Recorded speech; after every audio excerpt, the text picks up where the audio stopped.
हरे कृष्णा। पिछले एपिसोड में हमारी सच्ची घटना पर आधारित संत और राजा की कहानी उस कड़ी पर थी जहां उस बूढ़ी औरत ने राजा को, जो कि ग्रामीण वेश में बूढ़ी औरत के पास गया था, पूछने के लिए कि उनके रोने का कारण क्या है।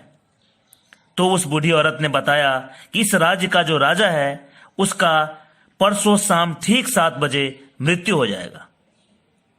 अब इससे आगे की कहानी मैं दूसरे एपिसोड में बताने जा रहा हूं। इससे पहले जिन लोगों ने इससे पहले की एपिसोड की कहानी नहीं सुनी है वो जाके हमारे चैनल में सुन लें। हमने पहले एपिसोड का लिंक डिस्क्रिप्शन में डाल दिया है, कृपया वहां जाके सुन लें। अब आगे की कहानी। जैसे ही उस औरत ने राजा को बताया, जो कि ग्रामीण वेश में था, कि राजा का मृत्यु हो जाएगा परसों ठीक शाम 7 बजे, तो राजा के पांव के नीचे से जमीन खिसकती हुई सी प्रतीत हुई। राजा के आश्चर्य का ठिकाना नहीं रहा। राजा की आंखें फटी रह गई। उनके चेहरे पर पसीने दिख रहे थे जिनसे वो बहुत ज्यादा घबरा गया था। फिर उसने हिम्मत जुटाकर उस बूढ़ी औरत से पूछा, मां, आपको कैसे पता कि इस राज्य के राजा का परसों शाम 7 बजे मृत्यु हो जाएगी? तब उस बूढ़ी औरत ने रोते हुए कहा, बेटा, मेरा उम्र 115 वर्ष की है और आज तक जब से हमें भगवान ने ज्ञान दिया है तब से अगर मैं रात में कभी कोई स्वप्न देखा है तो वह स्वप्न अवश्य ही पूरा हुआ है। आज तक कोई स्वप्न मेरा मिथ्या नहीं हुआ है। इसलिए आज मैं रात को करीब 2 बजे स्वप्न में देखा कि अपने राज्य का जो राजा है उसको एक काला नाग, जो कि इस पीपल के वृक्ष पर रहता है, राजा को परसों शाम को ठीक 7 बजे डस लेगा, जिससे राजा का मृत्यु हो जाएगा। राजा आश्चर्यचकित होकर बूढ़ी औरत की बातें सुन रहा था। उनके चेहरे का हाल ऐसा हो चुका था जैसे वो गिर जाएंगे। फिर राजा ने उस औरत को हिम्मत देते हुए बोला, माता जी, होनी को कोई नहीं टाल सकता। भगवान की जैसी इच्छा, आप निश्चिंत होकर जाइए। हो सकता है इस राज्य में जो दूसरा राजा आएगा वो उस राजा की तरह ही अच्छा होगा। यह कहकर बुझे हुए मन से वह राजा उजाला होने से पहले अपने महल में लौट आया।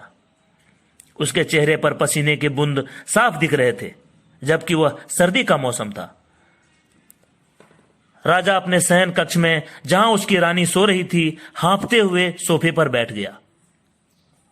उनके चेहरे पर निराशा का भाव दिख रहा था। उनको सन्यासी की बातें बार बार याद आ रही थी, जिसने उनको बताया था कि सुबह 4 बजे ब्रह्म मुहूर्त में राज्य में टहलना चाहिए। इतने में रानी की आंखें खुल गई। उसने राजा को परेशानी में देखा, जो कि पसीने से भींगा हुआ था उस सर्दी की सुबह। तो उसने आश्चर्य से अपने पति से पूछा, स्वामी, क्या हो गया? सब कुशल मंगल तो है? तब राजा ने वो सारी बातें बताई जो अभी कुछ देर पहले उनके साथ गुजरा हुआ था। फिर उन्होंने अपने रानी को बताया कि कोई बात नहीं, होनी को कोई नहीं टाल सकता। अब हमें सब्र से काम लेना है, हिम्मत से काम लेना है, और हमें सन्यासी की दूसरी बातें पर ध्यान देना चाहिए, क्योंकि अगर मैं पहली बात पे अमल नहीं करता तो हमें पता ही नहीं चलता कि हमारे साथ क्या होने वाला है। अब सन्यासी की दूसरी बात था कि अगर कोई भी मित्र या शत्रु आपके दरवाजे पे आए तो उसका अतिथि की तरह स्वागत करना चाहिए। राजा ने अपनी रानी से कहा, देखो, मुझे परसों शाम 7 बजे मृत्यु हो जाएगी, सो जो अपना जवान बिटिया है उसको राजा का पोशाक पहनाकर राज सिंहासन पर 7 बजे के बाद बिठा देना, क्योंकि सिंहासन रिक्त नहीं होना चाहिए, और यह बात किसी से बताना नहीं।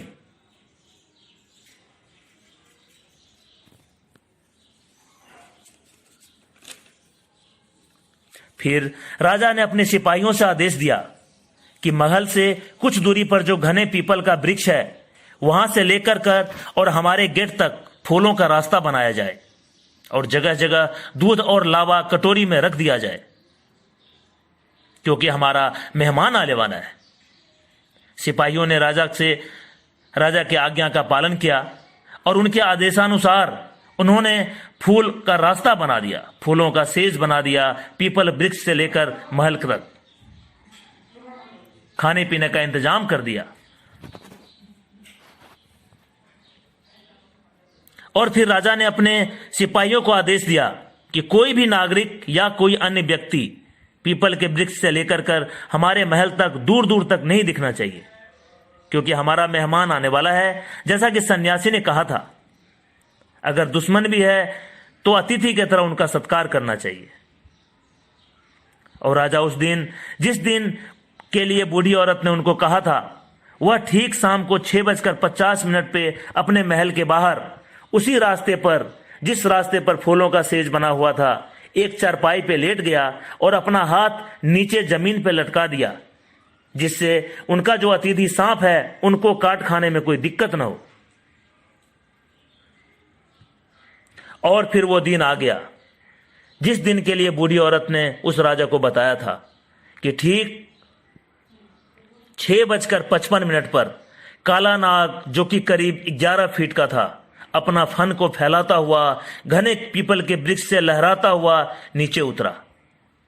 और जैसे वो नीचे उतरा, देखा कि फूलों का सेज बिछा हुआ है, जगह जगह दूध लावा रखा हुआ है।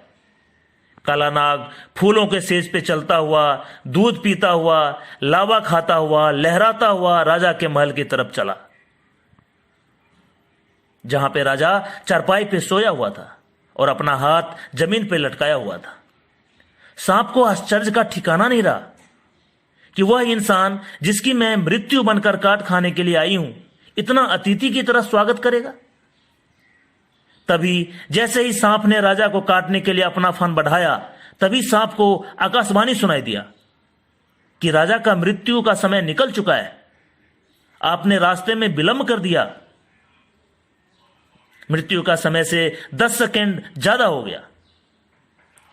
सांप ने जैसी आकाशवाणी सुनी, अपना फन पीछे कर लिया और वापस मुड़कर पीपल के वृक्ष पर चला गया। तब राजा अत्यंत हर्षित हो गया, उनकी प्रसन्नता का ठिकाना नहीं था। अब उनका मृत्यु टल चुका था। उनको बार बार सन्यासी की बातें याद आ रही थी, जिन्होंने यह बताया था कि अगर कोई भी दरवाजे पे आए तो उनका स्वागत करना चाहिए, चाहे वह परम शत्रु ही क्यों न हो। अब राजा खुश होकर अपनी रानी को बताने के लिए अपने सैन्य कक्ष की तरफ बढ़ा, तो उसने देखा कि रानी एक दूसरे मर्द के साथ अपने कक्ष में लेटी हुई है। राजा का क्रोध का ठिकाना नहीं रहा, उनका क्रोध 7वें आसमान पे चला गया। उसने सोचा, हमारी रानी अभी तक हमसे धोखा दे रही थी कि वे हमसे बहुत प्यार करती है, लेकिन आज जैसे ही उनको पता चला कि मैं 7 बजे मृत्यु को प्राप्त हो जाऊंगा, वो अपने दूसरे आशिक के साथ सो रही है। राजा ने क्रोध में भरकर अपनी तलवार हाथ में लिया और जैसे ही रानी को मारने के लिए उनके कक्ष की तरफ बढ़ा, कक्ष के बाहर एक पेपर पे उन्होंने लिखा हुआ था, जो सन्यासी बताया हुआ था कि क्रोध में संयम रखना चाहिए, पहले सोचना है फिर कार्रवाई करनी है। राजा ने अपनी तलवार वाली हाथ पीछे कर लिया और सैन्य कक्ष में दाखिल हुआ। रानी को आश्चर्य हुआ कि राजा को देखकर वो जीवित है। रानी का चेहरा प्रसन्नता से खिल उठा। उसने राजा से बोला, स्वामी आप जीवित हैं? तब राजा ने अपनी क्रोध को छिपाता हुआ पूछा, यह आदमी कौन है जो आपके साथ सोया हुआ था? तब रानी ने आश्चर्यचकित होकर राजा के तरफ देखा और बोली, स्वामी आपको क्या हो गया? ये राजा के बेश में जो मेरे बगल में सोया हुआ है, ये अपनी बिटिया है। आपने तो कहा था कि शाम 7 बजे के बाद अपनी बिटिया को राजा का पोशाक पहनाकर राज सिंहासन पर बिठा देना। राजा का सिंहासन रिक्त नहीं होना चाहिए। बस अभी बिटिया को तैयार करके राज सिंहासन पर बिठाने के लिए जाने वाली थी कि आप आ गए। यह सुनकर राजा का पूरा शरीर थरथर कांपने लगा। राजा अपना हाथ अपने सर पर रखकर नीचे जमीन पर बैठ गया और मन ही मन सोचा, अगर आज सन्यासी का तीसरा वचन क्रोध में संयम बरतना है, पहले विचार करना है, फिर कार्रवाई करनी है, नहीं अपनाता तो आज हमारी रानी और बिटिया दोनों मृत्यु को प्राप्त हो जाता और हमारी बसी बसाई जीवन हमेशा के लिए समाप्त हो जाता। फिर कुछ देर बाद राजा का मन शांत हुआ, चेहरे पर प्रसन्नता का चिन्ह साफ झलक रहा था और मन ही मन उस सन्यासी को धन्यवाद दिया जिसके वचन पे चलने के कारण आज उनको जीवन दान मिला, पूरे परिवार को। फिर राजा उठकर अपने रानी और बिटिया को गले से लगाया और सुखपूर्वक राज्य करने लगा। हमारी ये सच्ची घटना पर आधारित प्रेरणादायक कहानी कैसा लगा? प्लीज कमेंट करें, लाइक करें, सब्सक्राइब करें। अगला ऐसे ही रोमांचक और प्रेरणादायक कहानियां लेकर हम बहुत जल्द आपके पास आएंगे। तब तक के लिए आज्ञा। भूल चूक के लिए माफी। हरे कृष्णा।